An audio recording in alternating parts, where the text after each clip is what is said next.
Well, hello everyone. My name is Jay Jindal. I'm the organizer of the Ultimate Pediatric Audiology course. And this webinar, as you know, is part of the ABR course that we'll be doing for the first 2 days. And I welcome Mr. Jason Smalley this evening, who will discuss the BSA guidance and the anatomy related with the ABR with us. Jason works with Nottingham University Hospital, and we were just having a chat, and he was telling me how he sees about 30 baby every month for ABR. And also, he is the chair of the East Midland peer review group, under which they see about 70 babies, I believe, in a month. And Jason will personally review about. Did I get that wrong? Uh, And I could see you it, raising your eyebrows. it is roughly there. It is roughly there. It just sounds Okay, and you. like a big number when people say it out loud. That's the only thing. Fair enough. And I know that you will personally review about 25, 30 ABRs every month. And electrophys is your baby. That's your bread and butter. That's what you do on daily basis, and that's the only thing that you do in audiology, which is pretty remarkable. Being in UK, because we get pulled in all directions when you work in a UK specialist department. But well done for that. And over to you, Jason. So yeah, welcome everybody. So today is going to be a bit of a whistle-stop tour through the introduction to the BSA guidance. A little bit on anatomy and physiology to start with, because at the end of the day, you can't really do a lot on ABR without some knowledge of anatomy and physiology. Jay, I think people are free to ask questions by typing. Am I right? Absolutely. So there are two ways of asking the questions. Either you can raise the hand. You will all have a hand sign somewhere in your control panel. And also there's a questions tab or a chat tab in your control panels. So you can type in questions and I will take those questions to Jason. In the end, I could even switch on your mics if you wanted to come alive. Well, if you wanted to come online, you're already alive, I'm sure. At the moment, at least, anyway. We'll check at the end of the webinar. Yeah, I was going to say. Um, and then you can ask your questions yourself. But it's just not practical to switch on the mics right now. If I do that for everyone, all will hear is chitter chatter and nothing else. So I'll let Jason's mic be on for now, and you can type questions as we go along. Fabulous. That's great. Thank you, Jay. So what follows is a whistle-stop tour.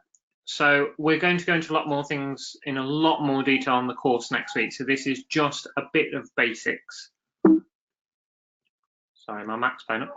So the 2019 versions of these standards are available on the BSA website, which is there. And it's replaced the earlier versions from the NHSP steering group.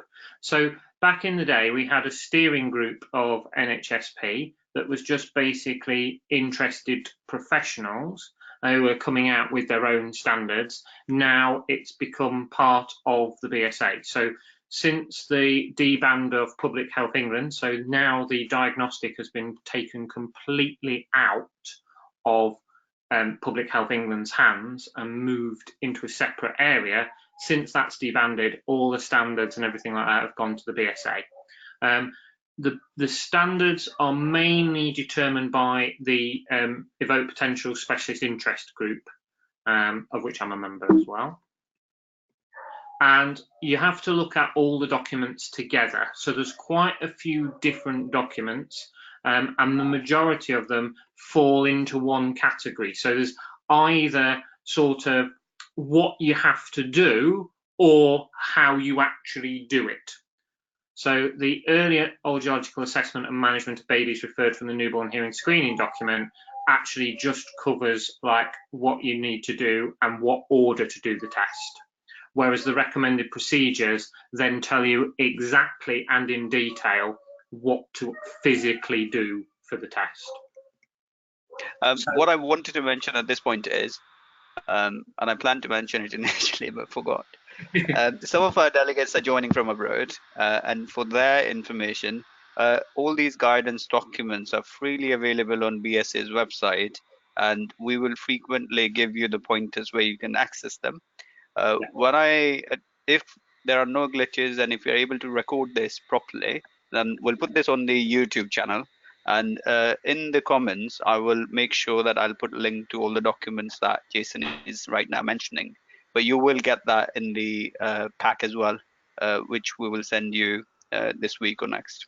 All right, over Yeah. to you.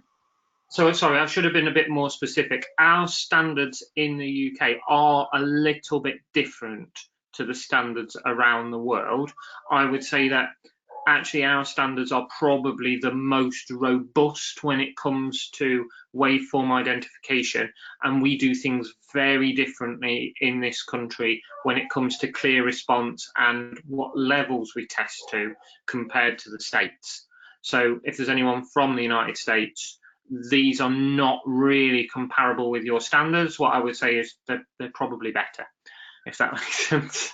So a very brief anatomy and physiology. So more detail on the course, but as a rough and ready guide, I'm hoping that everyone who's on this course has at some point seen this diagram previously.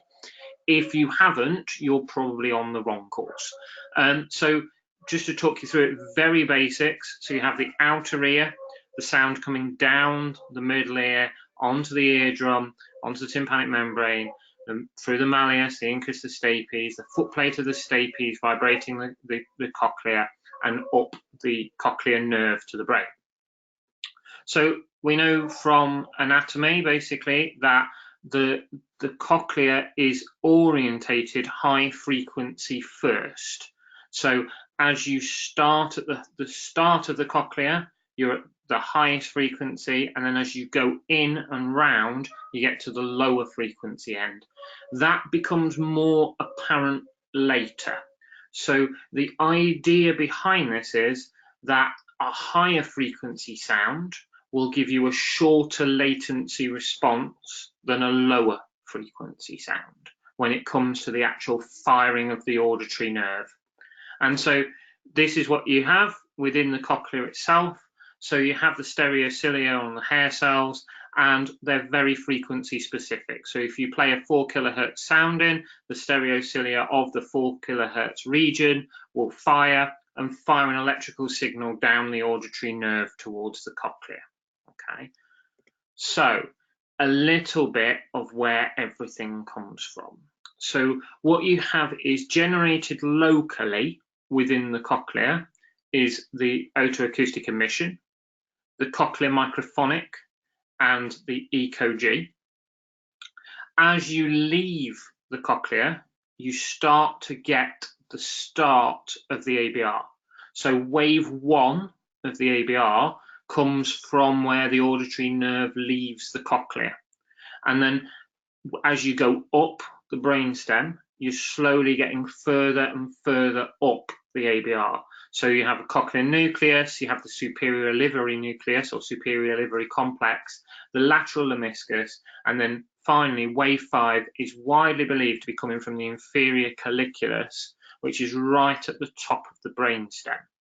Now, as to what part forms the different waveforms, the jury is still a little bit out. We've very clearly taught them as undergrads and as postgrads, but actually in anatomical models, if you start taking animals and slicing them chemically and finding out what bits of the waveform disappear, it doesn't appear to be as easy as what people are making out.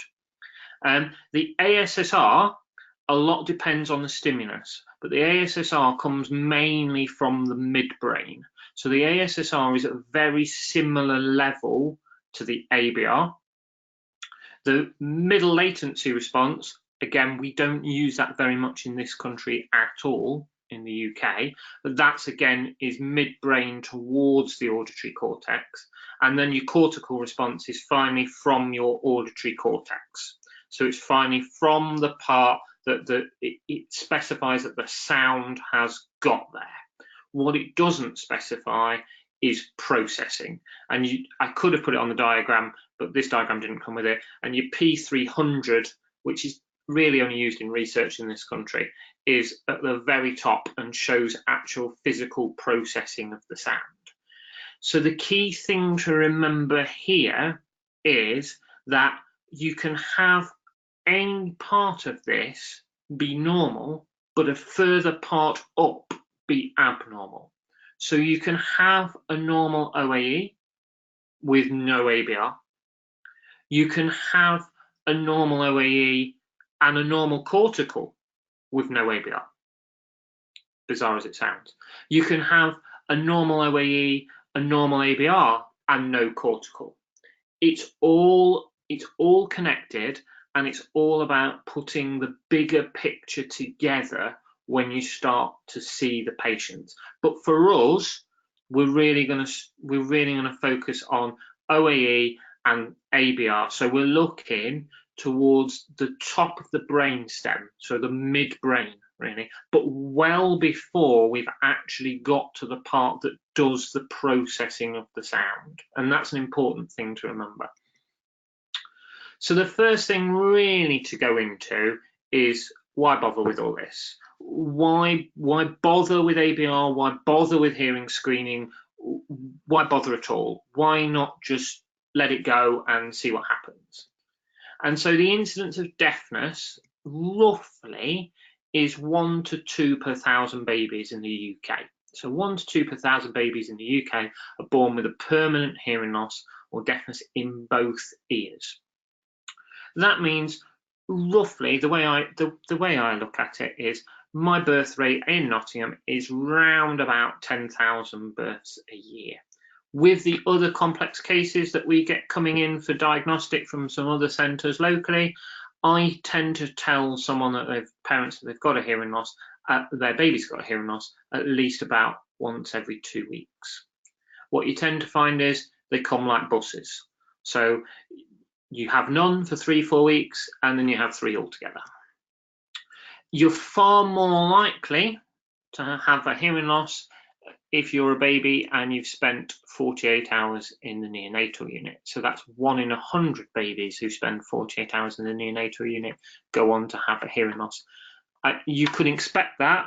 At the end of the day, those babies are sicker, or should be sicker. And 90% of babies with a hearing loss are born to families with no history of deafness. So the vast majority of children are born with no history in the family whatsoever. And actually, I would say the majority of those, even then, we don't really find a reason for their hearing loss, for their deafness, on later testing. So the screening in the UK involves 2 quick, simple and safe tests. So you've got an automated otoacoustic emission, effectively check that the hair cells of the cochlea are working okay, and an automated auditory brainstem response test. So both require a settled baby, very minimum noise, but can be done at the bedside in your neonatal unit or in your baby unit. So we provide them with family-friendly information. The idea in the UK is every baby who's born is offered the hearing screen. Generally, once you take out people who DNA it and people who decline it, we still get to around about 99.4% of babies actually undergoing the hearing screen. So there's a massive number going through the screening program every year. And you've got to remember that the largest number of babies that fail the screen will still actually go on to have normal hearing, for a thing that I'll explain about later. You have to get informed parental consent, so the screener will go in. They're an untrained, well, when I say untrained, they're unqualified. They're quite actually highly trained screeners who will go in. They'll take consent. And as a minimum requirement in this country, we've got one of the slackest in the world, actually. Our well babies only require an OAE present in both ears to pass, and our NICU babies require both an OAE and an ABR to pass. So with those babies, we actually check their function of their brainstem. With the well babies, we don't. So the automated otoacoustic emission. So we'll go into much more detail about what OAEs are next week, but OAEs essentially are sounds emitted by the outer hair cells in the cochlea, and they prove cochlear health. So present OEEs show in most cases the hearing is better than 30 dB. And the presence of a response can be used to show normal cochlear function.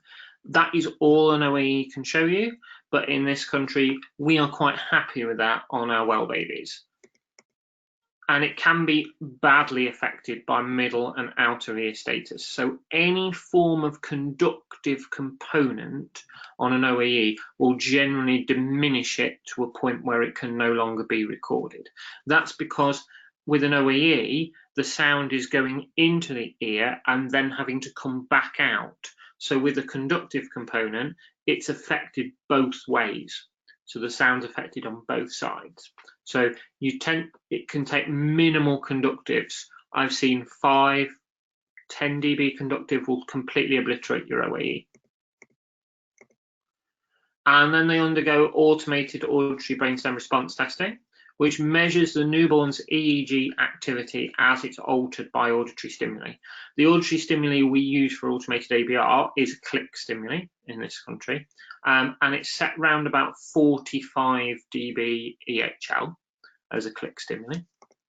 What it does is it presents into the neonate via an earphone, and electrodes on the newborn's forehead, nape, which is the back of the neck, and shoulder record the EEG activity. Because of the electrode montage with automated ABR, you can actually record both ears simultaneously at the same time. Because the stimulus is click, you get a nice big kick, so you can nicely compare it to other things.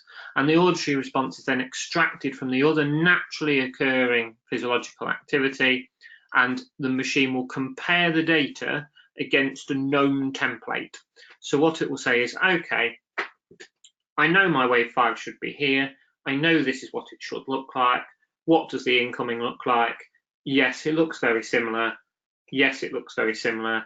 Yes, it looks very similar. And it averages it round about every 10 to 15 sweeps to actually check it against the template.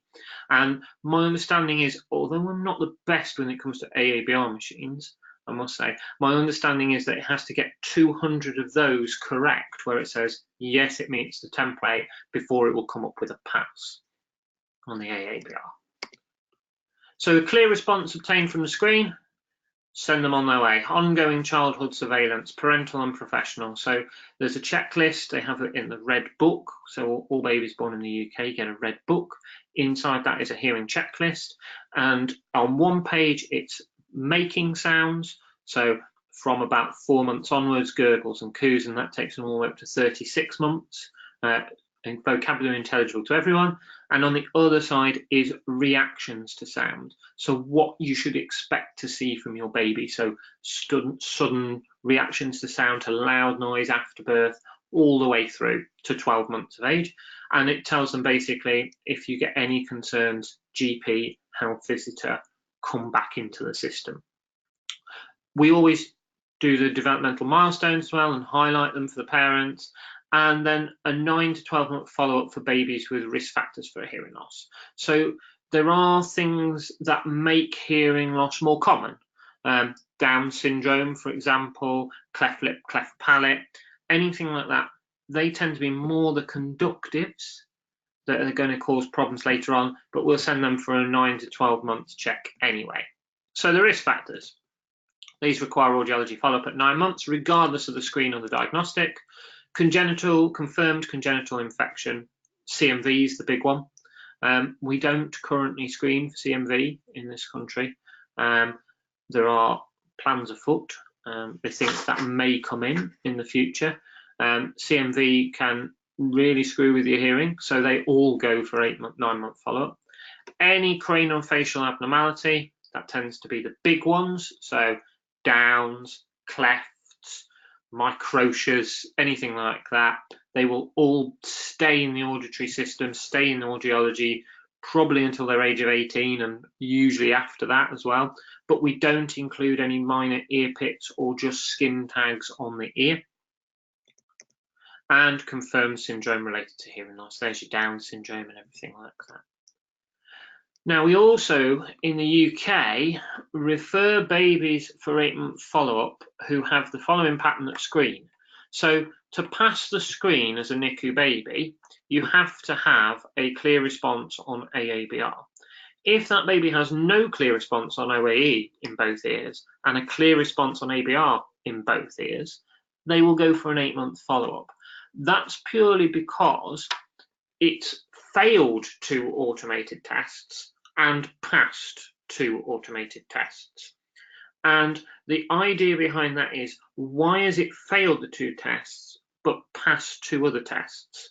So there's a very small chance, it's about a 1 in 35 chance that you can pass an AABR without having a clear response. So the kit says clear response when actually there isn't. So it's the idea that hopefully the chances are quite small, but if we get that, we will pick it up at 8 months of age. So if you don't get a clear response from the screen, you come see me, unfortunately. So an audiology assessment within 4 weeks of the initial screen, appointment is usually made immediately. So the idea behind that is you give the parents the appointment at the screen, so they know this is where we're going with this baby, this is when they're coming back. And they get an audiology appointment booklet which talks them through coming to the appointment, what failing the screen means and everything like that. And health visitor and GP are also informed of the appointment. That's more because when you've got a new baby, everything is chaos. I know what it's like. It's virtually impossible to get out of the house sometimes, and you forget you've got your own head. So it's a case of, if we inform the health visitor and GP, they're the people who, especially the health visitor and the midwife, they're the people who are visiting in the early days. So it's easier for them to remind the parents to come. And usually your health visitor, when it comes to babies, is your best friend. That get to know your health visitors, and instantly you will get better attendance at your clinics and you will get better attendance with your screening, because they will try and badger people to come, because people do forget, and the health visitors are very good at reminding them. So that was that one. There we go. I think we did this bit. It's just slowed down. Sorry, my computer's. There we go. Did this one. Right. Early assessment guidance. So we're into the first part of the BSA guidance. So it's more to do with what you need with stuff than how to do it. So this is the most important document when you're reading for a start. I would say start with the early assessment guidance and then move on to the other things. It covers the correction factors for ABR, which we'll talk about later, and it covers the confidence values for ABR. So it's the background to ABR testing, and it's the things around the testing, but not the physical testing itself. The current version on the website is still from 2013. The new version is incoming, and it's probably going to be towards the end of this year, the start of 2020.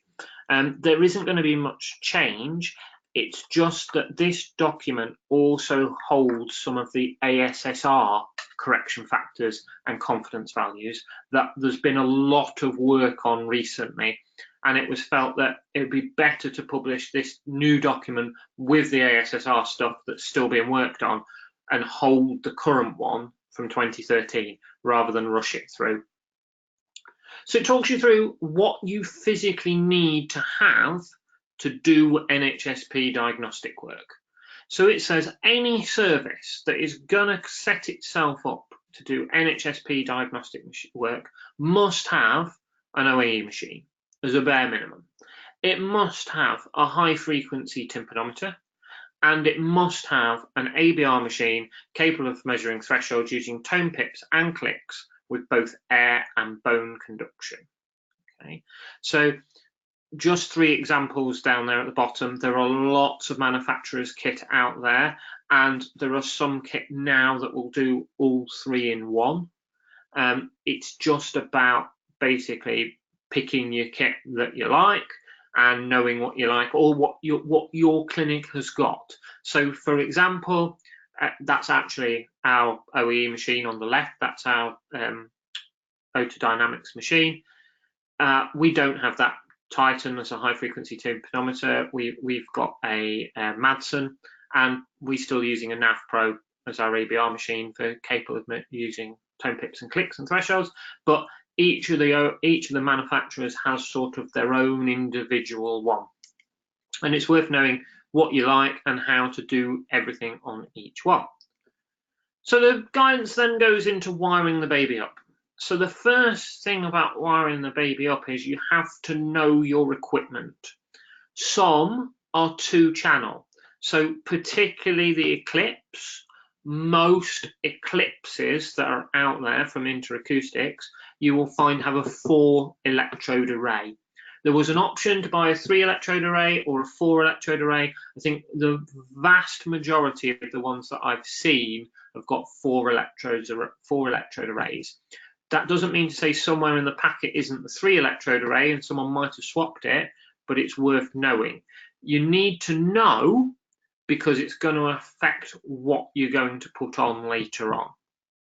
Okay, and the first thing to do is prep the skin. So you need to be sure how many electrodes you're putting on. If you've got a 4-electrode array, so 2-channel, such as the Eclipse, you're putting on 4 electrodes. If you're using a NAV Pro and you've got electrode switching put on, you can put on 3 electrodes. To prep the skin, New Prep is essentially a gritty paste. So it's an electrode prep gel. It's a gritty paste that you put on using a cotton bud and then wash off or wipe off using cotton wool balls. And it's to get a really good electrical impedance contact for your electrode. You use disposable electrodes. In babies, always use disposables, whether that is the pre-gelled stuff. They tend to be little round electrodes with a circular bit in the middle and then gel all around them and a sticky bit. Or if worst case scenario, even if it's just the normal electrodes that you would normally use for EEG and that sort of thing with just the standard sticky pad with the thing, always use disposable electrodes nowadays. So for a single channel with switching, like the NAV Pro, you're going to use an active on the high forehead. So what you're trying to do, hopefully everyone can see my webcam, but what you're trying to do is go as close to the hairline on the baby as possible, but avoiding the soft spot, so avoiding the fontanella. So the ABR response is generated from the top of your head, from sort of this region here. So the further forward you are, the better you are in babies, because you're avoiding where the squishy bit is on the top. So active is your high forehead. Your reference you want for the ipsilateral ear, so the ear you're going to test first. Now on a NAV Pro, it will actually say right, left, so that's how you order it. But you're after the prominence of the mastoid on the ear and then just below that prominence. So it's still a bit bony and still a bit fleshy, but that's where you're trying to go. The idea behind it is if you go too high, you won't have room if you need to go and do bone conduction. All right. So the lower the better, but still on the mastoid, because as soon as you start getting into the neck, you're in muscle.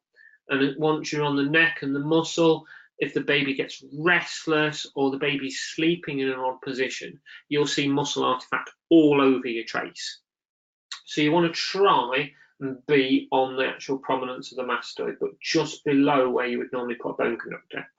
The ground is the contralateral ear, so same position. The 2-channel kit requires a slightly different montage. So the Eclipse in particular will say active, high forehead, reference, but right ear, left ear, and then ask you for a ground. Your ground, technically, you can put it anywhere on the baby. All right. The best places that I've found to put it are, so if you've got your active on the high forehead, just put it just off center on the forehead or on the baby's cheek. Cheek is worse than forehead, but better than most other places. It's easier to get to, but there is quite a bit of muscle on it. If you can get 2 electrodes on it, get them on the forehead. Some babies are really, really small though, and really tiny, and it can be difficult when trying to put 4 electrodes on, especially once you see the size of the electrodes. The first thing to say is let the baby settle. Give the baby time to settle off to sleep. If you start testing with your baby awake or your baby wriggling, you are only gonna get rubbish. Rubbish in, rubbish out. Oh, I think my webcam's closed down. So it's all about letting the baby settle. Just give it time. Wait one sec. I know you can't see my webcam at the moment. I'm just trying to sort that for you. We'll do this bit. Headphones or inserts. So the 2 different ones, I would say that headphones have an advantage over inserts where it comes to babies. Okay, so inserts have some advantages. You get better intraoral attenuation, as we know when kids are older. So you do get this better intraoral attenuation. Won't be one sec. Share.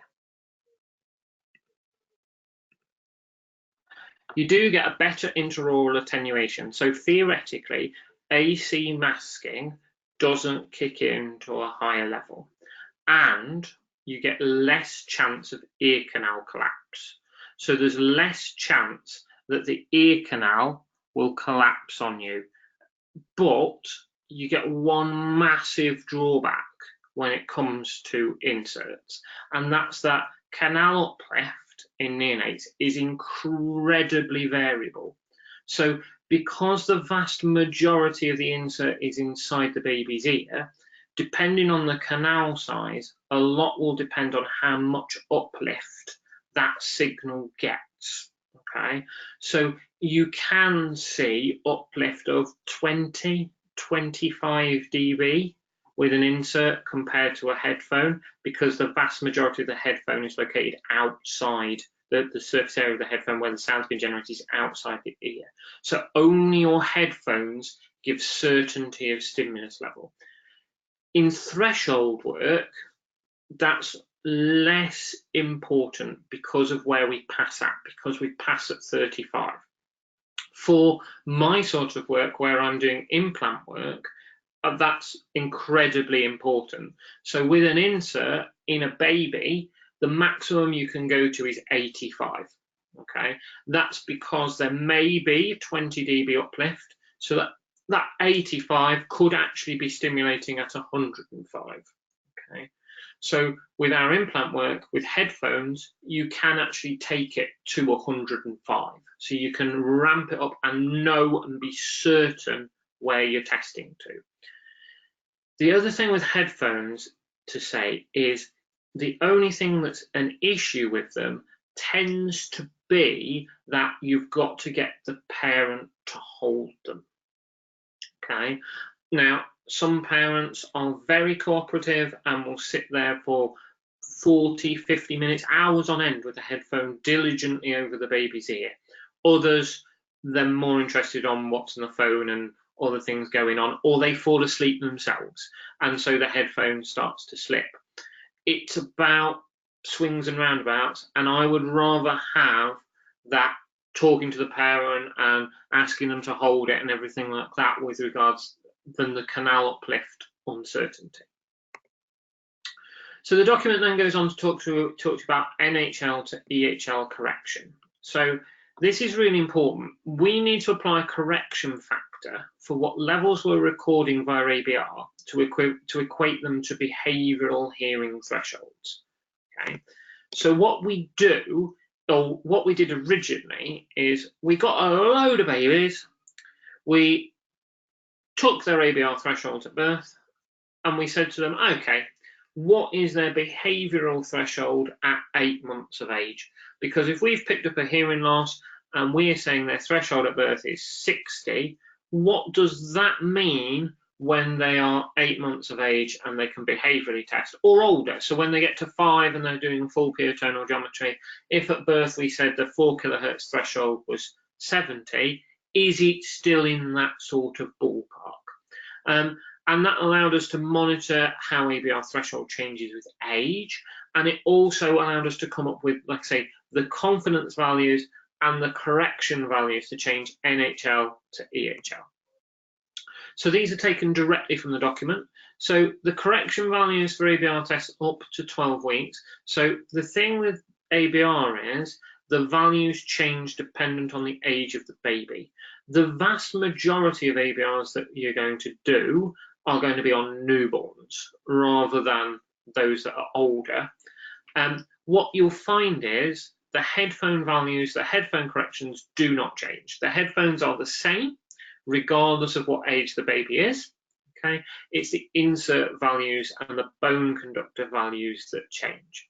The insert values change because as the baby grows, the ear canal gets bigger, so there's more space for the sound to dissipate around the ear canal, and so the values change. So by 2 years of age, the insert headphone corrections are the same as the headphone corrections. At birth, they're very different. The bone conductor values change due to simply the fusing of the head. So as the baby's head fuses, the mass of the mastoids becomes bigger, and so less energy is needed to transfer from one cochlea to another for the sound to change between the two ears, and so less energy is needed, and therefore the correction factor again changes. The chirp correction factors are done against the tone pip correction factors. Where it says chirp, it's referring purely to CE chirp. It's not referring at the moment to any other type of chirp. So if your kit has got CE chirp, whether that be CE chirp LS or CE chirp, you're covered by those correction factors. Any other form of chirp needs its own validation, and as far as I'm aware at the moment, there's been no validation studies on chirp in this country for other than the CE chirp. Now, this is just to show you how quickly the correction factor for bone can change. So for click bone, from a gestational age of 36 weeks, it's 7 dB added to the value. By 52 weeks, so 12 weeks post-gestational age, you're down to -2 weeks. So -2 dB from your change. So a full 9 dB different. And so it's very much worth, when you first get that referral, how old is this baby? How old is this baby going to be when I test them, and how old are they now? Don't take like the paediatrician's view for it. Go and look at the data. So go and look at the. I saw a hand come up then. Was that somebody? Sorry, you're all right. Okay, sorry, I saw someone's hand come up. That's all right. So don't sort of take the don't take the screener's word for it. Go on S4H, physically look at when the baby was born, and take the correction values. So S4H has a national computer system. So as soon as a baby is born, their data is entered on S4H. Once they refer, all that data becomes available for you to see. And then we've got some confidence values. So these confidence values allow us to say, if I have an ABR at this threshold, what range of thresholds does this represent? So for what this means is, if I go and I say, yes, your ABR threshold at 4 kilohertz is 80, okay? What I'm actually saying is, I am 99% sure your ABR threshold sits somewhere between 90 and 70 and 65. Okay, so we have an upper confidence limit and a lower confidence limit, and actually they're quite tight. So compared to some other tests, ABR is a very, very good predictor of later behavioural outcomes and later behavioural thresholds than other tests. It tells you what level to start at. So we need to get a clear response at 30 dB EHL to a 4 kHz tone, and that's air conduction, and that's considered a pass. So as you want to track the response down, the idea is that you start at 40 dB EHL. So start at 40, get a nice clear response, repeat it, track it down, test it at 30, get a nice clear response, repeat it, discharge the baby. And this is what you're looking for. So this is a baby done with a narrowband chirp LS 4 kHz. So the correction value for this is -5 with inserts. So what you can see is at 40 dB at the top on the right here, you've actually got a beautiful waveform. So you've got a 1, a 3, and a 5 present. The marking with the black arrow is 5, which is the SN10, the bottom of the SN10, and they've marked it as clear response. And at 35 dB, you've also got 1, 3, 5, nice SN10 following it, and again, clear response. So that's what you're looking for ideally. Nice clear response above threshold, clear response below threshold, baby can be discharged. What you should see, and so ABR usually evolves around this, and that's looking for characteristics of the waveform. As the sound is louder, it should get bigger, so the waveform should get bigger, and 5 and the rest of the components should get earlier. So the closer to threshold you are, or the lower the sound intensity is, the later the response and the smaller the response. This baby's threshold is likely to be well below 35 dB, 35 dB NHL, so well below the screening pass level, because there's still a 1, there's still a 3, and there's still a 5 present. So the lower you go, the closer to threshold you go, you start to lose every peak apart from 5 and the SN10. So that, in a nutshell, is that document. It literally covers just the setup and how to start and what to look for. So we're going to now talk about the auditory brainstem response testing in babies document that's new for 2019. It's a review and an update of the previous version that was published in 2013 and then updated with like a 2-page document in 2015 that we didn't change that much. So it mainly go on. Hi, Jason. Sorry to interrupt you. What I wanted to pick your brains on was the electrode montage that you explained. Now, in most places, we use the 3 electrode system, where you'll use the upper forehead and ipsilateral and contralateral, with contralateral as ground electrode. But recommending that put a 4th electrode as well. Is that a better practice? Do you get better results as opposed to putting it on the mastoid and using that as ground? It depends. Now, it will depend on your kit, because the problem with the Eclipse to a degree is if you have the 4 electrode array, it won't let you not put on the 4th electrode. Right. So short of putting a jumper in to jump the contralateral onto the ground as well, you will struggle. There's really no difference with so that they've bought it in to prevent them having to use electrode switching and to prevent them having to basically pay a license for the electrode switching. All right, and that makes sense. That's why not. I just wanted to clarify it for everyone. The other thing is, which is probably slightly more interesting than this, is that you said for 2-channel ABRs, there will be completely different montage. Did I get you right? Yes. Would it not be just one more electrode that you'll put on higher in the middle of the head, the Caesar position, rather than just changing everything within the electrode montage? It depends on what you're trying to look at. So for 2-channel, if I'm trying to enhance wave 1, I will change my electrode montage completely and make my active very different. Okay. If I'm just looking to see okay, what side is the response coming from? So is it earlier, is it later, X, Y, Z on one side compared to the other, to try and avoid to do masking?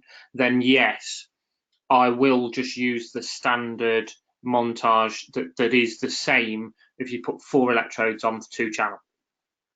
Right. So you're talking about IPSI and contra ABR. Yeah. So one Yep. single channel ABR would refer to you've only got 3 electrodes on. Sure. You've got right, left, forehead, reference, ground, and then it swaps. So you physically swap the leads, or you have electrode switching on. 2 channel, you'll need a 4th electrode on to be able to pick the IPSI and the contra response out. Sure.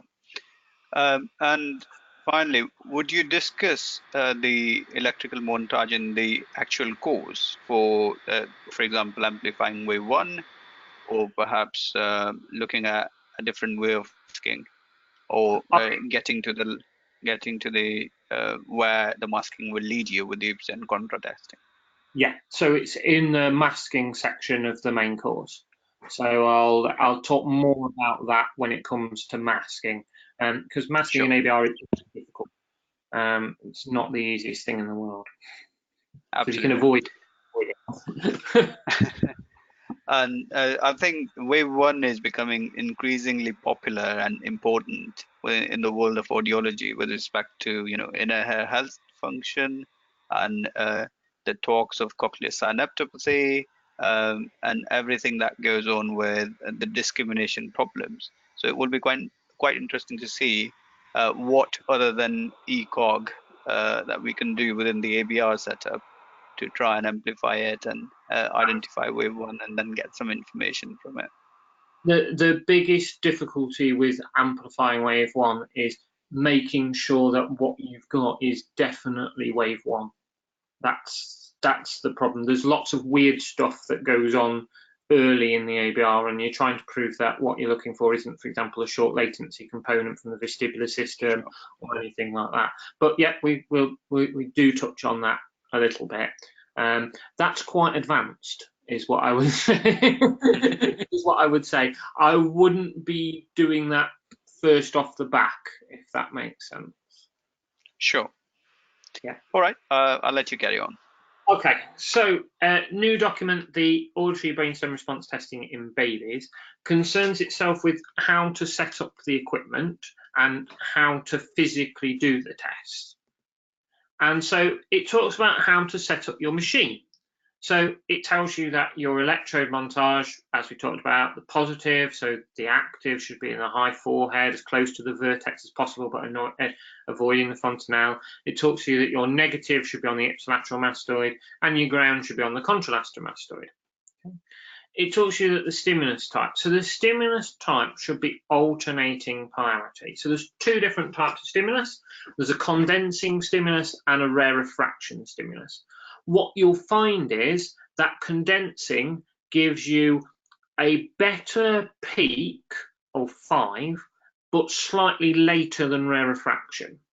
The idea behind alternating is you get a bit better signal with an alternating polarity click, okay, with an alternating polarity tone pip. The stimulus timing, click 100, tone pip 212 cycles with a linear rise and fall. Again, fairly standard stuff. Your stimulus rate, okay, now rate is up there in 45s, okay, 45.1 to 49.1. The idea is to try and avoid sort of the 50 hertz cycle, so you're not going to, hopefully not going to lock into what we use in this country as our electrical stimulus rate. The thing with stimulus rate is the slower you go, the better defined the ABR is, because you're only asking it to fire quite slowly. The ABR, the brainstem can do that quite nicely, okay? But the longer it takes to record. So what you tend to find is by stimulating at 45 to 49 for the high frequencies and 35 to about 37, 38 for the low frequencies, it's a bit of a payoff. you get you get an okay clear ABR, but you record a lot quicker. Okay, your calibration values, again, just says refer to the calibration data. We'll go into calibration in the actual physical course. Amplifier reject levels, +3 to -10 peak to peak, with start at less than or equal to +/-5. To be honest, I will not lower the rejection from +/-5 to +/-3. I tend to try and leave it at +/-5. The thing with the rejection is, the more you open it up, essentially, the more rubbish you start to let in. The more you open it up, the more rubbish you let in, the longer you need to record for, so the more sweeps you need to do to get the same signal to noise ratio and the same amplitude trace. Okay, so if you can leave it at +/-5, get the baby settled, is what I would say. If you're starting to have to up it to +/-10, there's something either wrong with the baby, it's not settled, or it's in the wrong sort of muscle position, rather than getting it nice and settled. Your amplifier filters, the low frequency, that's going to give you the SN10. So it's the SN10 is your low frequency response as part of the ABR. So it's that we're looking for threshold. So that's why our amplifier filters are very different to, say, for example, a neurological ABR. So our low filters, 30 Hertz, our high frequency filters, 1,500 Hertz. Your window length, essentially what you're trying to do is get the whole response in your window so that it doesn't drop off the end. So for the high pitches, you can go for this 20 milliseconds window. That's purely because, as we talked about earlier, the high frequencies occur first in the cochlea, so earlier in the cochlea. So your high frequency responses occur earlier, so you can have a smaller window. Your low frequency responses occur later, so you need a slightly longer window. And then in the UK, what we do is we define the number of sweeps that you should have in your replications. And what we say is, typically, you should have 2,000 sweeps for your click or narrowband chirp and 3,000 sweeps for your tone pip, but you should have a minimum of 1,500 for your click and chirp and 2,000 for your tone pip. So dependent on, so at +/-5 amplitude, again, a response with a tone pip will be present and should be there by around 1,500 sweeps, especially if it's a super threshold response. But we do try and say in this country, stick to your 2,000 sweeps. There is some update in that basically, if it looks like an ABR and smells like an ABR, etc., you can take it off slightly less. But what I would say is, if you're in the early days, stick to your 2,000 sweeps. And your display scale, again, bit of a playoff. So the idea behind the display scale is that it should be within the range to give you a decent amplitude of response to see it on the screen. And in the UK, we display with Wave 5 up and SN10 down. Some clinical neuro departments will display it the other way around. In the UK, the general standard is Wave 5 up, SN10 down. Brilliant. And can I just ask about the filters again? So yeah. You said with neurological ABR, you will use quite different filters. Yeah. Could you explain that a little bit? So the difference between it is with threshold ABR, you're looking for the 5SN10. You're not actually particularly worried about any of the other peaks. So sure. Because the SN10 is a low frequency response, it's a low frequency drift. It's the low frequency filter set that will give you that SN10 drift down. Okay. With neurological, you can set the low frequency filter to 100 Hertz. That will get rid of your SN10 or as much drift on your SN10, but because there's not as much drift on the trace, it will make your earlier peaks peakier. So you're then able to give a defined level and a defined time for your earlier peaks with your neurological work, so that you can pick them out easier. Because the most important thing really with neurological is you're trying to get a 1, a 3 and a 5. Whereas with threshold ABR, actually, you're less interested in anything before 5 SN10. That's very clear. Thank you. So my my filter set for my neurological is my low frequencies are 100 and my high frequencies are 1500. It's to try and get rid of that SN10. Sure.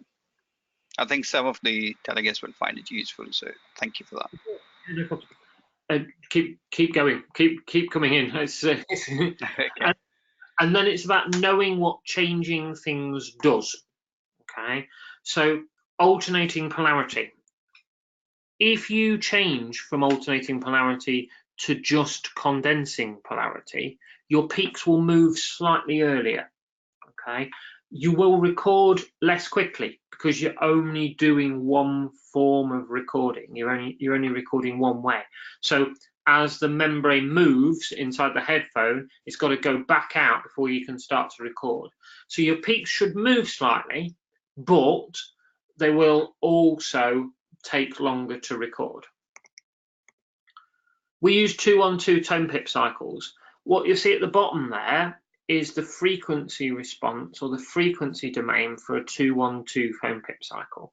So what you would normally see, it's important to realize that they are not pure tones. So what you would see normally if it was a pure tone is just one line at the frequency that it is. It is a bit of a playoff. There is still quite some splatter there across the different frequencies, but by far the majority of what's stimulating is in the region that you're trying to stimulate. Changing the rate. This is what we talked about, where the slower you go, the better defined the peaks are. And that's, Jay, why the neurological rate for click is 11.1 in the UK. And that's because you get much better defined waveforms, but it just takes you much longer to actually record. Amplifier reject levels. The more you change it, the more you open it, the more you're going to let in. The more you're going to let in, the more sweeps you've got to do. So it's a massive playoff. By the time you get to plus or minus 10, realistically, you're going to have to do 6,000 sweeps before you get a similar signal to noise ratio as you would have done at plus or minus 5. So there's a big change to be had there with the amplifier reject levels. If it's your only way that you're going to record, so the baby's just incredibly noisy, is it better to open the amplifier reject level, or is it better to sort out the noise in the room? I would always say try and sort out your noise in the room first before you start going to the amplifier reject levels. If you're at a position where you just can't sort it, so for example, you're in an operating theatre or that sort of thing, you've got to be aware of the fact that as soon as you start opening that reject level, you're going to have to do more sweeps. It is going to take that bit longer to record. And the amplifier filters, this is what we talked about earlier. The more you raise that low pass filter, so as you go from 30 to 50 to 100 to 150 to 200, the smaller and smaller you are going to make that SN10. So it's going to be harder and harder to pick the SN10 trough after 5, and effectively the harder you're going to pick it, the harder it is to say yes for definite that that's my threshold. There's a nice paper that I saw presented at I was as a poster at the BSA conference, and it was to take a normal hearing adult and just change the low pass filter on an ABR and to see the difference in the 5SN10 amplitude, and it's almost linear. So as you start to change, you really hammer your 5SN10 amplitude, the more you open the more you up your low pass filter. And then your window length. So the longer you make it, the more chance you have of another response appearing on your window. and it's all connected with the rate. So the longer you make your window and the higher the rate, the more chance you've got of a stimulus appearing. Again, what you want to do is get the full response in your window, recorded and over by the end of the window, and then your next one in the following window. What you can find in certain conditions is they will vastly delay the ABR. Things like hydrocephalus. With hydrocephalus, what you can sometimes see is a wave 1 at the start of the trace and then nothing else. So it's a 1 with a flat line afterwards. That's not because there isn't anything afterwards. It's usually because actually 5 has dropped off the bottom of the trace because the window length is quite short for hydrocephalus cases, and particularly if that nerve's under tension from the hydrocephalus and being squeezed, it will make everything later, apart from wave 1. Your number of sweeps, again, the lower the number of sweeps you do, the less clear the response is going to be. The more sweeps you do, the more chance you have of being able to pick out a nice clear response. But you don't want to do too many sweeps, because once you get to a certain point, it's not going to change. That's why in the UK we tend to stick to around about 2,000 to 3,000 sweeps per run. And then displaying wave 5 up, it's just the convention in the UK. If you send me a trace and wave 5 is down, I won't know what I'm looking at. It has been done, and some centres have looked at them and thought, well, this is a bit weird. You can generally tell that they're mirror images, but it is very difficult from just eyeballing it. It then goes on to that particular document, then goes on to categorizing waveforms. So it tells you about clear response. It tells you that there must be a high degree of correlation between the responses, and the waveform should show the expected characteristics in terms of amplitude, latency, and morphology. Essentially, it should look like an ABR, and if there's one above it or one below it, it should be earlier or later. The latency should move across. The morphology should look like an ABR, and the amplitude should change.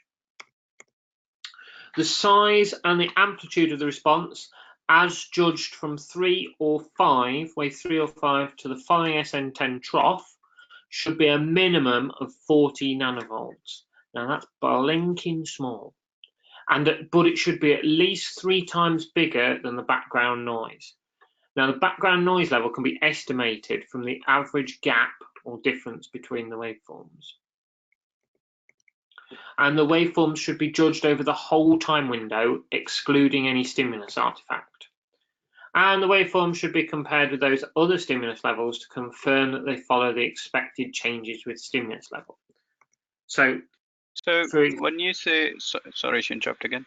When you say across the whole time window, yeah, what do you exactly mean by that? So as long as you've got a pretty good wave file, not in the trace you're showing right now, but let's say if there was a trace with pretty good wave 5, but there was stimulus artifact to start with, and it was repeatable as well, it doesn't really matter, does it? Not the stimulus artifact, right? Yep. The concern is what happens is, so for example, the trace that you've got on the screen, yep. Let's say you had the 5 SN10, and then from that 5 SN10, instead of being tight towards the end of the trace, one went right up to the top of the screen, and the other stayed right down the bottom of the screen.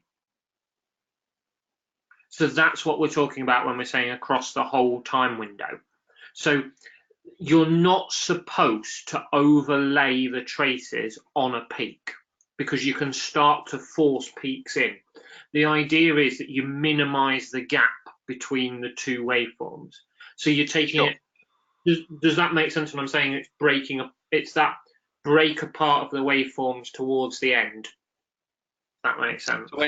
When you're joining them together, yes. I think why I was trying to point that out is from the point of view when you don't get a flattish trace, so the baseline is shifted to either above or usually below the baseline, either in one or both of the traces, doesn't it become even more important to look at the whole time window length rather than just the beginning of the trace where it might be okay and then it goes down and it's not very clear. The morphology is not very clear either.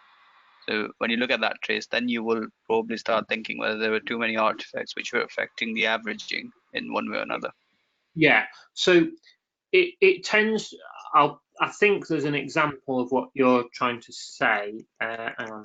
Let's just keep going a sec. I'll come back. There. That's all right. Yeah, exactly right. So I'll let you carry on and. No, it's fine. It's not a problem. So okay. with this particular one, I think this is what you're saying, isn't it, Jay? That it's got to be across the whole window. Sure. So I would say that in this particular case, 50 is a clear response because you have it has an appropriate morphology. You have what appears to be a peak 5 and a wave 5, and you have an SN10. I would say 40 and 30 would have to be inconclusive because taken across, while if you take the early part, especially if 40 up until the point where the SN10 is on 50 is very similar morphology, and you could argue yes, it's moved across and yes, the amplitude's smaller. It doesn't return later on. So taken across the whole waveform, taken across the whole window, I would say it doesn't behave across the whole window like an ABR should. Was that what you're saying? Absolutely. Yeah. So, response absent. This one's probably easier, I think. A waveform must be appropriately flat, no hint of a response. The average gap optimally superimposed, so that's to take the two waveforms, minimize the noise between them, should be less than 25 nanovolts.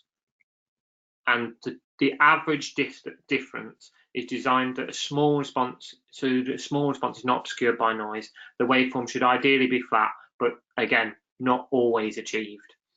And this is the biggest thing. So with clear response, the principle underpinning clear response is I have a high degree of confidence there is a response is genuinely present. That's with clear response. And the idea behind RA is that you're saying to yourself, I have a high degree of confidence that the response is genuinely absent. And so that's a really nice example of a response absent.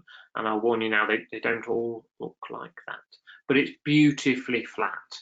We know from literature, from studies, where 5 should be. Ideally, in an ideal world, you would have a trace above it that would have a nice 5 on it, so that you know roughly where 5 should be and what you're looking at. But again, that doesn't always happen in the real world. And sometimes instead of being 55, that could be 105. And you can't test above it. But that is a nice response absent. Inconclusive. Actually, the definition of inconclusive is quite simple. Anything that isn't clear response or response absent is instantly inconclusive. So anything that you can't say I have a good degree of confidence that it is there, or I have a high degree of confidence that there's nothing there, becomes inconclusive. So they give you this nice little spreadsheet, this nice little flow chart to say, okay, do I have a clear ABR-like response? So I've got my replicated waveform. Is it nicely correlated? So does it look the same? Is it a characteristic? So does it look like an ABR? The wave 3 to 5 should be at least 40 nanovolts. And is the background noise ratio at least 3 to 1? If the answer to that's yes, you have a clear response. If it's no, is the average gap less than 25? If no, it's instantly inconclusive. Yes, are the waveforms appropriately flat without an evidence of response? Yes, it's response absent. No, it's inconclusive. It becomes very easy in the early days when you first start doing ABR to make everything inconclusive. Try not to sit on the fence too much. All right? Try to nail your colours a bit to the mast. Response absent and inconclusive are the two things that our ABR peer review group disagree with the most. And you'll find that most people who do ABR will disagree with the most. Someone might say it's response absent, another person will say it's inconclusive. There might be a small response there. It's just one of those things, when we're humanly eyeballing it, you want the response to be there. And so in the end, most people go with inconclusive rather than response absent. You'll find that the more you do them and the more experience you get with them, the more experienced testers tend to go with RA a lot of the time rather than inconclusive. So how do you resolve inconclusive? So you've got your nice inconclusive trace. How do you resolve it? Well, you can do 2 more runs. So if you think for whatever reason the noise, it's probably there or it's probably absent, but the noise is too big, do 2 more runs. What you can then do is do a weighted add. And so the idea is you do a weighted add without preference. So you do 1 and 3 weighted together and runs 2 and 4 weighted together. That way you can then again call it off the 2 waveforms. Or my other favorite is a no stim run. So either, if you're using inserts, clamp the end of the insert. So make sure no sound's getting through. If you're using headphones, it's a bit more difficult. Either try and leave the headphone in the same position but cover the headphone in some way, or just try and dampen the sound down from the headphone. If you're using bone conduction, so you've got that part, just break the contact with the skin. So you leave the box almost in the same position, but you're just not putting any pressure or anything like that on the bone conductor at all. So this is the trace that we were looking at earlier, and what we were saying was 50 is a beautiful example of a clear response. 40 you would have to say is inconclusive, or I would say is inconclusive. It's not appropriate, so it doesn't fit the characteristics for clear response. It's not appropriately flat for response absent. Therefore 40 is inconclusive. And again, the same with 30. So doesn't fit the characteristics for clear response, is not appropriately flat for response absent. The noise level is very low. The way to resolve both of them would be to do a no stim run on that particular case. So if I did a no stim run at 40 and I saw a beautifully flat line as a no stim run, I would be tempted to give the 40. Even if I saw a beautiful flat line at 30, I wouldn't be so tempted to give the 30, but I would be tempted with the 40 to say that's probably now clear response with a flat line no stim run. And your idea behind that is that there is electrophysiological response, a physiological response coming. Otherwise, we won't get the flat line, isn't it? Yeah. So basically, if you look at the 40, you can pick out a peak. So if the no stim run was a flat line, was a totally flat line, you would say, okay, this is probably threshold. So you have 5, and then it's just gone to a very, very broad SN10. With a no stim run, you'd be happy that the response, and if it was flat, the no stim run was flat, you'd be happy that the response you're getting at 40 is physiological rather than artifact. So you would then give the 40. Sure. And as far as threshold is concerned, that will sort out problems. Although from experience, would you agree that you will see this sort of traces more in NICU babies or ex-prem babies, or where there has been a problem with oxygen or circulation, etc. at birth? Typically, if you start, a lot depends on when you will test a baby. So there are some centres that are quite happy to take, so we can't screen in the UK until 34 weeks. So they can't screen in the UK until 34 weeks. There are some centres that are quite happy to take it, as soon as a baby gets 34 weeks, they will screen it and they will refer it. And there are some centres that as soon as it's referred, will see it. So they will see babies that are 35, 36 weeks gestational age.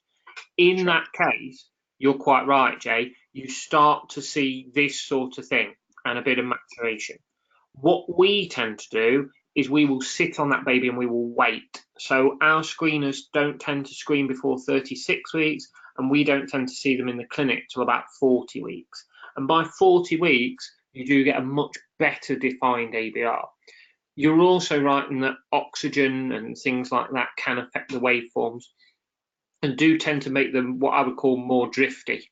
So particularly like this.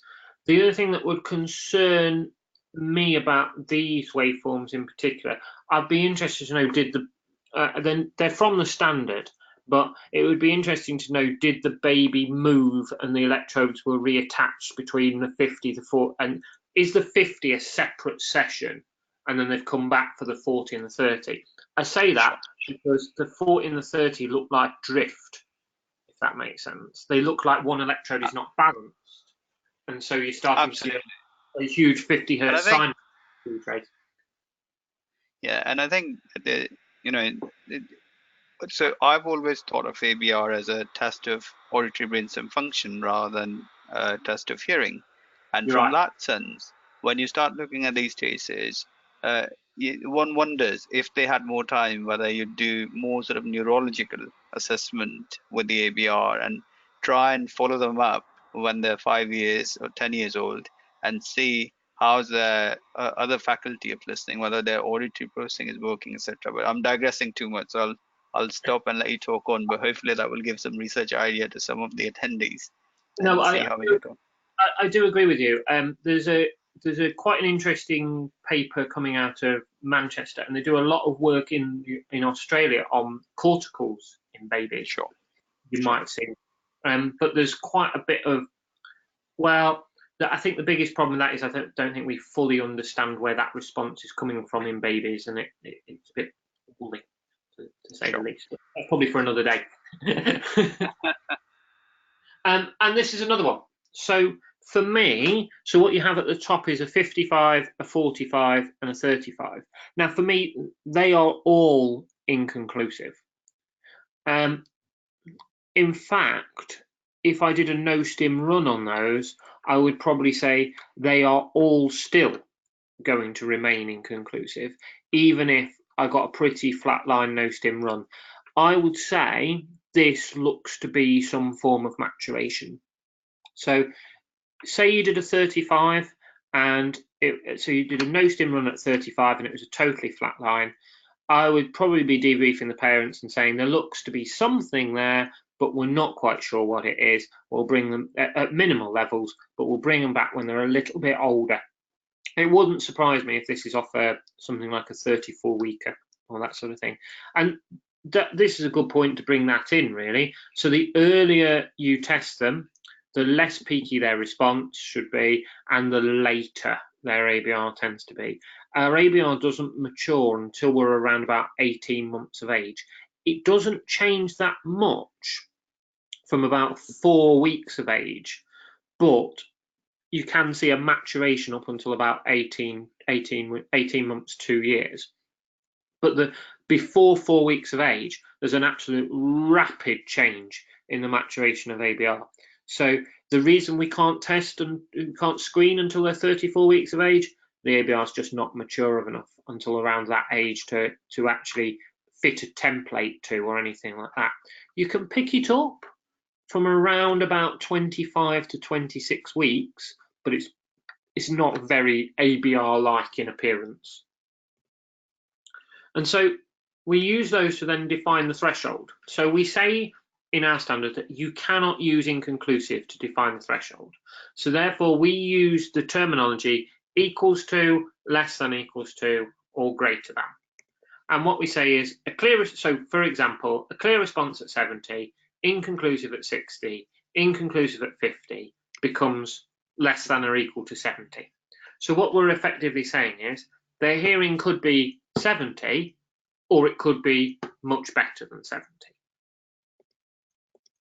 So we call threshold the lowest level a clear response is obtained with a response absent within 10 dB below it. Okay, so for example, a clear response at 50 with a response absent at 40 becomes a threshold of equal 50. Okay.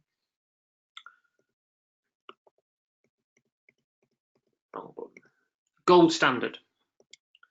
So what the protocol then goes on to talk about is how to do testing to gold standard. And what it's saying is you should do it for at least one air conduction threshold and one bone conduction threshold for each ear. And it requires an ear-specific clear response at threshold. A clear response 5 or 10 dB above it, and a response absent 10 or 5 dB below the threshold. Or where the minimum discharge criteria of less than or equal to 30 for 4 kHz ABR is met, gold standard is met just by recording at 30 and at 35 or 40. You don't have to do the response absent below it. So essentially, if you get to 30 dB EHL with a headphone at 4 kHz ABR and you see a nice clear response and you test above it and you also get a nice clear response, you have tested that ear and that frequency to gold standard. Also, where the minimum criteria of less than or equal to 20 for ABR for bone conduction 4 kHz ABR is met, and there is evidence that the BEC is ear specific. Gold standard is met by recording at 20 and at 25 or 30. A response absent below threshold is not required. Now, this has caused a bit of controversy. So whilst we're saying that less than or equal to 20 ear specific satisfies the minimum criteria, okay, in a newborn, less than or equal to 20, so a response at 20 but nothing below it, isn't actually ear specific. So at less than or equal to 20, the sound can cross and you would need to do masking. So in practice, what everybody does is test at 15 and 25. And that's because 15 is the highest level that doesn't need masking. So we know that 15 dB EHL 4 kHz bone is ear specific. So we remove the possibility of the cross response, and so we don't have to resort to masking, really.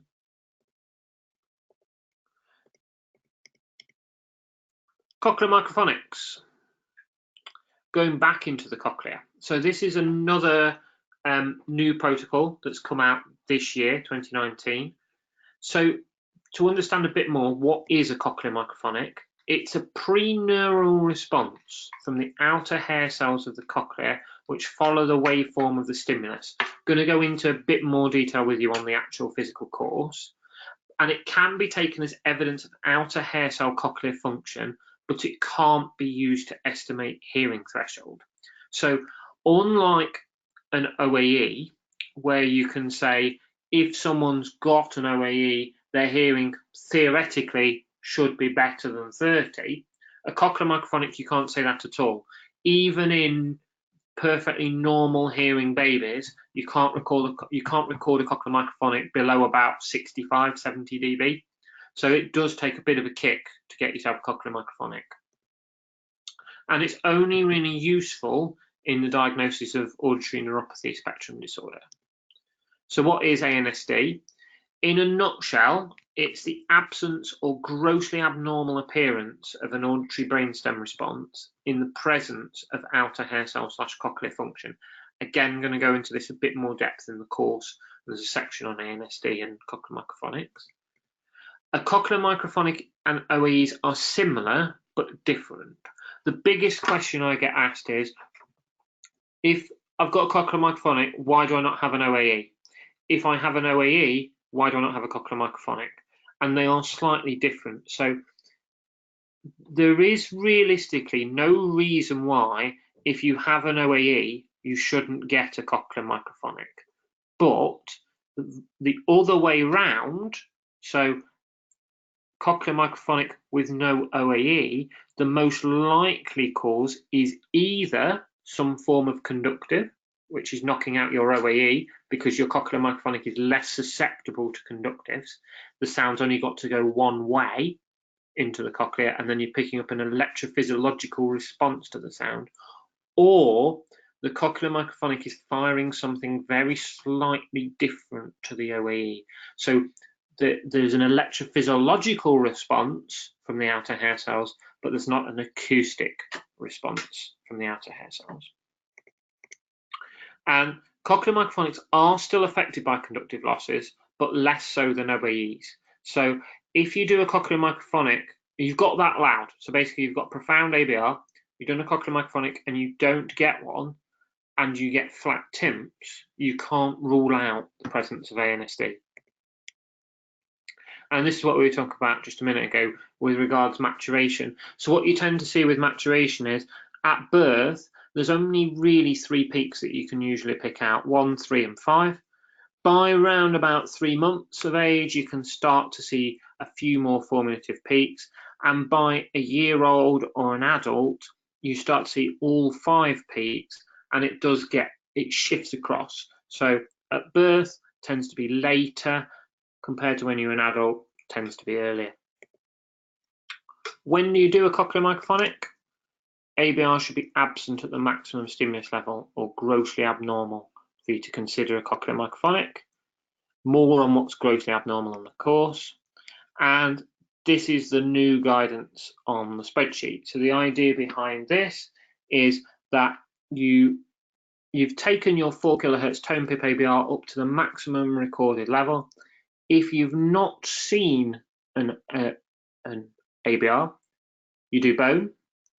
If that's present, you then have a sensory neural loss. If it's absent, you go up and do a low frequency, so either 1 kHz or 500 Hz up to the maximum level. If that's absent, you do a click ABR at 85 dB NHL with inserts. Okay, so you can only record a cochlear microphonic with inserts. That's because it's so early that it needs separating from the stimulus artifact. So with inserts, your insert box should be well away from the ear, so you can then take away the stimulus artifact in effect, whereas you can't do that with a headphone. So you have to use inserts for cochlear microphonic. If that's absent, sorry, that says click ABR. I do mine slightly differently. You can do a click ABR at 85 with inserts. So that's an alternating click at ABR at 85 with inserts. If that's then absent, you can then go on and do a cochlear microphonic at 85 with inserts.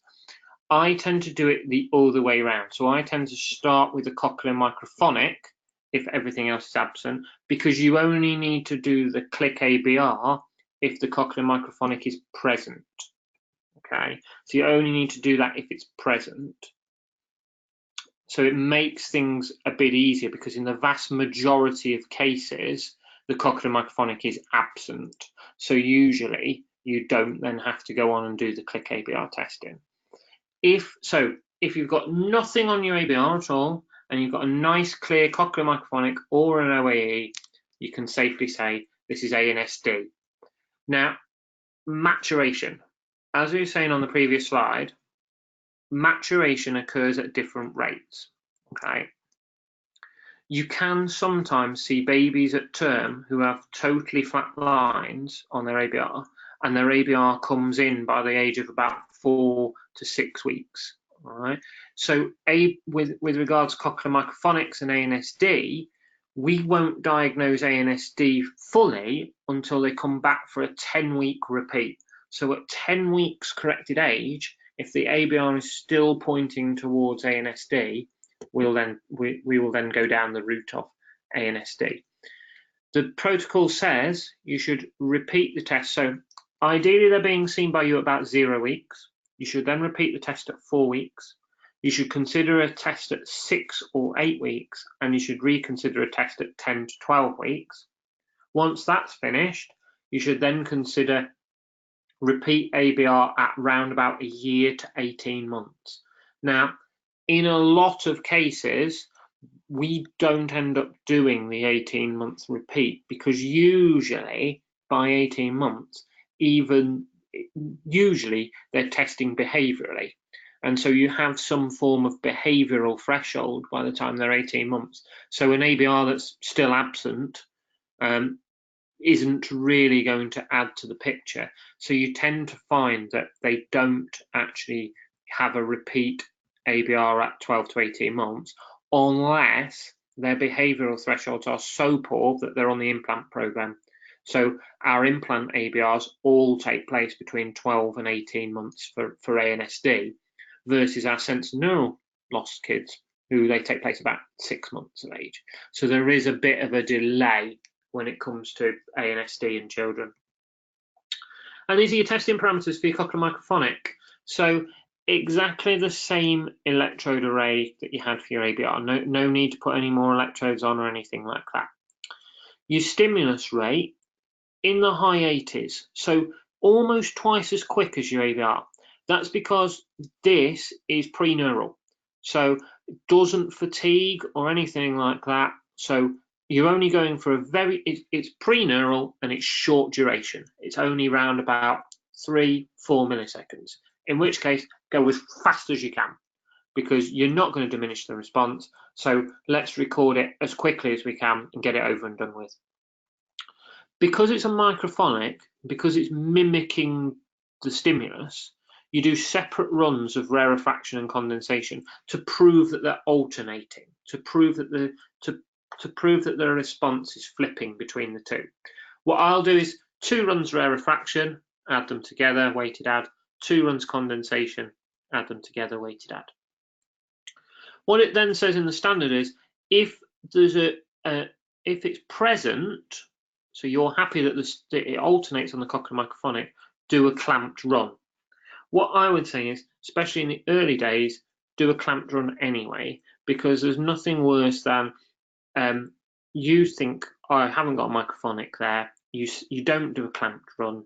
You send it for a review, and the reviewer says, I think that's got a cochlear microphonic. Can you get them back, because we need to do a clamp run to prove that it's not stimulus artifact. What you're doing with your clamp run is trying to prove it's not stimulus artifact. So if I take the stimulus away, does the response disappear? Okay. Your amplifier reject levels, it's a very, very small response, but because of the filter sets, which we'll come on to in a sec, which are 100 Hertz to 3000 Hertz, you can get away with a much smaller amplifier reject level because of the fact that basically you're taking out so much of the background noise. Most of the equipment in the room or everything like that will be around 50 Hertz. In the States, I think it's 60 Hertz. So by changing the filter sets up to 100, you can afford to really lower the amplifier reject levels. I've never had a problem recording a cochlear microphonic, even in theatres, with the filter set that I go for. The window length, 8 to 10 milliseconds. Like I was saying, it's over quite quickly, so you can afford a really small window. Because it's over quite quickly, and because you've got a small window, you can afford a high rate, you can record really quickly. It can help to start at -1 millisecond, so it can help to start the recording window before, so you see a bit of pre-stim. That's to allow you to see, okay, how much stimulus artifact have I got on this trace? And the number of sweep samples per replication, they recommend 1500 to 2000. Again, with cochlear microphonics, actually the signal to noise ratio tends to be quite large. Display scales, again, with a default 50 to 100 nanovolts, I tend to stick to 50, to be honest. Got to use an insert headphone, as we were talking about. That's purely, again, because of the fact that the stimulus artifact. 2 runs condensation, 2 runs rarefaction at a loud level. So 85 dB NHL with uplift in a neonate is probably closer to 100 dB EHL. Bear in mind that it's click. So you are really putting the sound into this baby. What you're trying to do here is there anything from this cochlea? Have I got anything there at all? And then sorry, go on. If you finish that, then. That's all I was going to say was, and then a clamped run to prove that what you're looking at isn't stimulus artifact. Sure. So, can I just add about the display scale? I do a few peer reviews as well for different colleagues, and I think it works if you and your peer reviewed network can use the same display scale. And as Jason said, it doesn't matter where you are on that display scale, as long as you agree to be on one display scale, which you get used to looking at your traces and everybody in your peer group is know what you're doing, does know what you're doing as well at the same time. When they are different at different places, that's where the confusion arises, whether it's a clear response or not, or whether this is clear morphology or not. So it's always recommended that you decide within your department, within your peer groups, to have one display scale and just stick to it for the consistency of it. It'll make your processes much easier in a way, if not ABRs, much better. What I would say is, that is the one thing in this document that I brought up, and I said I don't think we should be doing this. I don't think we should be saying as a default have this, for small you should have this, for large you should have this, because if you change the display scale too much amongst different people, you can start to force things in. So the smaller the display scale you go, the more peakier it looks, the bigger the response looks. What I'd say is stick at 50, because you're going to see the small, you're going to see the normal, and the large ones are just going to appear massive.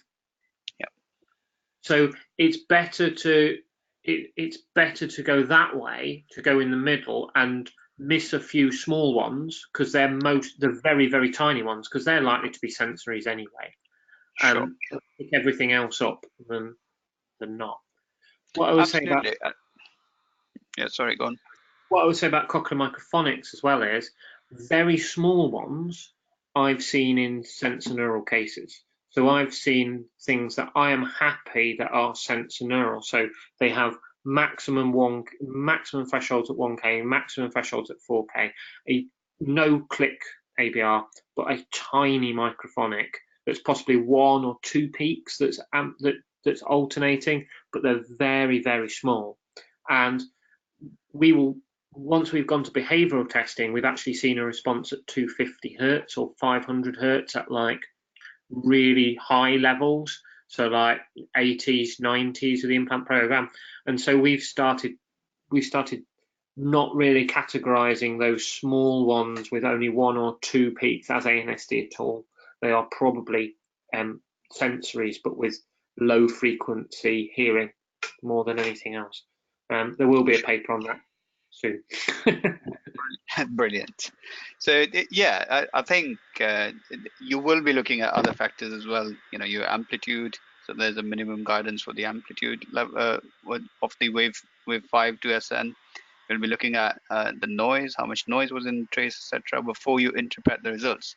So if you use a practical display scale, which I completely agree, 50 gives pretty good traces in most situations, then as you said, Jason, you get used to just looking at the traces and try and gauge whether it's sensorineural or conductive, because as we all know, as you go closer to threshold, it will gradually decrease in the sensorineural loss, whereas conductive traces will be a different sort of decrement. So I think using one display scale really helps in most situations, even when your traces are very small. You know, you always have option to go back in the software and amplify them. If you don't want to see the smaller one, you can make them bigger if you wanted to. I won't mention the names of other equipment because Autometrics is our generous exclusive sponsor.